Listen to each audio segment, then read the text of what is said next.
हे बघा, हा 1 वाटी रवा घेते मी. त्याच्यामध्ये चिमूटभर मीठ घालायचं आहे आपल्याला. थोडं थोडं पाणी घालून मळून घ्यायचं आहे. हे सरगुंडे जे आहे ना, रसासोबत खूप छान लागतात. हा रवा आपल्याला असं हलकासा असं पातळ असं भिजवून ठेवायचं आहे आणि याला छान ते 2 तास मुरू द्यायचं. याला आता झाकून ठेवूया. बघा, आपली उंडी ही मुरली आहे. आता याला थोडंसं चोळून घ्यायचं आहे पाणी लावून.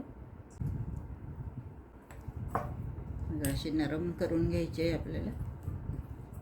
ॲक्च्युअल माझ्याकडे सर नाही आहेत. सर जे असतात ना, गावाला जे शेतात मिळतात, लयाळीच्या गवताचे सर असतात. अगदी बारीक आणि लांब लांब सर मिळतात लयाळीच्या गवताचे. किंवा मग हायब्रिडची ज्वारी ज्यांच्या शेतात असेल तर ज्वारी निघाल्यानंतर ज्या धांड्याचे सर काढून ठेवतात, तर ते पण माझ्याकडे नाही आहेत. तर मी काय केलं की माझ्याकडे एकदा नवीन झाडणी जी आहे ती खराब निघाली होती, म्हणजे लवकर खिळखिळी झाली. तर ती फेकायच्या आधी मी हे अशा छान त्याच्या काड्या काढून ठेवल्या होत्या आणि त्या स्वच्छ धुवून दरवर्षी मी आता याच्यावरच सरगुंडे करते. आता याला काय करायचं, पहिल्यांदा एकदा थोडंसं तेलाचा हात लावून घ्यायचा. अशी लळी करून घ्यायची. एक तर मुठीत ठेवा किंवा असं ताटात राहिली तरी चालेल. हा जो सर आहे ना, याच्या टोकाला असं आधी चिपकवून घ्यायचं आणि मग असं एकसारखं त्याला गुंडाळायचं.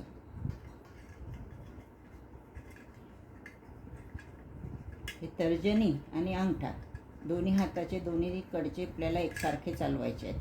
उजव्या हाताने हलकासा सर आपला ताणायचा आणि डाव्या हाताने तर्जनी आणि अंगठ्याने हा जो वसा आहे हा एकसारखा सोडण्याचा प्रयत्न करायचा. आणि शेवटी त्याला असं पक्क दाबून द्यायचं आणि परत करायचं. सर गावात सहज मिळतात, शहरात मिळत नाहीत. तर मग आपण असं काहीतरी जुगाड करू शकतो. बघा, परत बघा. खूप जास्त जवळ पण गुंडाळायचं नाही, खूप जास्त लांब लांब पण नाही. बघा, हे हलकेसे असे ओलसर असले पाहिजे. अगदी कडक वाळू द्यायचे नाही, नाही तर याचा चुरा पडतो. आता हे जे वरचं टोक आहे हे काढून टाकायचं आणि आता याला थोड्या थोड्या भागात असं ओढायचं. आता अशा प्रकारे हे सगळे आपल्याला काढून घ्यायचे आहेत. बघा, असे थोडे थोडे करून 2-3 दिवस वाटी वाटी भरायचे जरी केले ना तरी होतात. मोठे सर नसले तर असे थोडे थोडे तुम्ही करू शकता.